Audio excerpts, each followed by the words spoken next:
Astro Sharma YouTube channel में आपका स्वागत। आज आपको मार्गशीर्ष मास का महात्म्य बताने जा रहे हैं कि मार्गशीर्ष मास की पूर्णिमा को क्या कथा सुनी जाती है।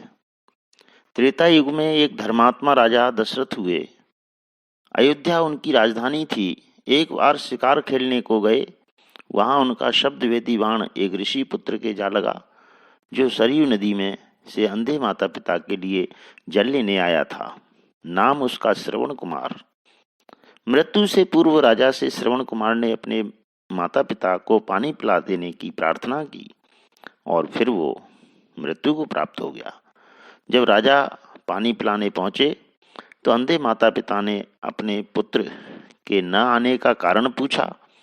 राजा ने सारा वृतांत सुनाया तो उन्होंने श्राप दिया कि जिस प्रकार पुत्र शोक से मैं प्राण त्याग रहा हूँ, उसी प्रकार तुम्हारी मृत्यु भी पुत्र शोक से होगी।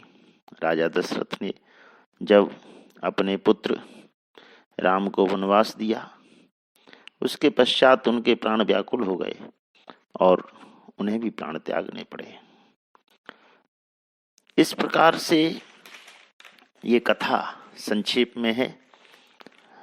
इसमें कुछ मास में उपचार या कार्य बताए गए जिनके करने से व्यक्ति अपने सुख शांति और ऐश्वर्य को प्राप्त कर सकता है। इस मास में यदि अपने गुरु को, इष्ट को ओम दामोदराय नमः कहते हुए प्रणाम करने से जीवन के सारे अवरोध समाप्त हो जाते हैं। इसी प्रकार अपने घर में शंख में गंगा जल या किसी तीर्थ का पानी भर करके भगवान के ऊपर शंख मंत्र बोलते हुए घुमाएं। बाद में ये जल दीवारों पर छिड़क दें। संपूर्ण घर की शुद्धि होती है और वास्तु दोष दूर होते हैं। शंख लक्ष्मी माँ का स्वरूप है।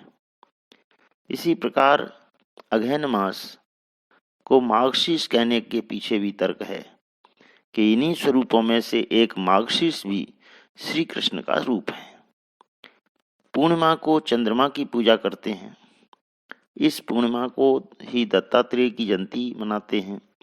मार्गशीर्ष मास में 3 पाठ पवित्र माने गए: विष्णु सहस्रनाम, भगवत गीता और गजेंद्र मोक्ष।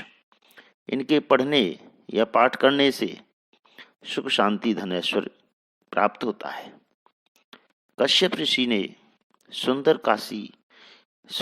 कश्मीर प्रदेश की रचना की और श्रीमद् भागवत का ग्रंथ यदि इस माह में कोई दर्शन भी कर लेता है तो वह विशेष फल और उसकी महिमा बताई गई है। स्कंद पुराण में तो ये कहा गया है कि अगहन मास में भागवत पुराण के दर्शन मात्र से फल प्राप्त होता है। इसी प्रकार द्वादशी को उपवास करके, प्रत्येक द्वादशी को यदि हम उपवास करते हैं तो उसका भी फल अभीष्ट फल माना गया, क्योंकि प्रति द्वादशी को भगवान विष्णु के केशव से दामोदर तक 12 नामों में से एक मास इस अपने घर में भागवत हो तो एक बार उसके दर्शन और प्रणाम अवश्य करना चाहिए। ये कुछ कार्य हैं जिनके करने से मनुष्य अपने किए हुए कार्य, जिनको पाप कर्म कहते हैं, उनसे मुक्त होता है। घर जिसमें आप रहते हैं उसमें वास्तु दोष दूर होते हैं और इन कार्यों के करने से भगवान प्रसन्न होते हैं, लक्ष्मी माँ का आशीर्वाद मिलता है और इस लोक में विशेष धन ऐश्वर्य की प्राप्ति होती है। इस प्रकार अगहन या मार्गशीर्ष मास बहुत पुण्य मास माना गया है। यदि मेरा चैनल आपको अच्छा लगता है तो इसे लाइक करें, सब्सक्राइब करें और अपना स्नेह बनाए रखें। धन्यवाद। स्वस्ति।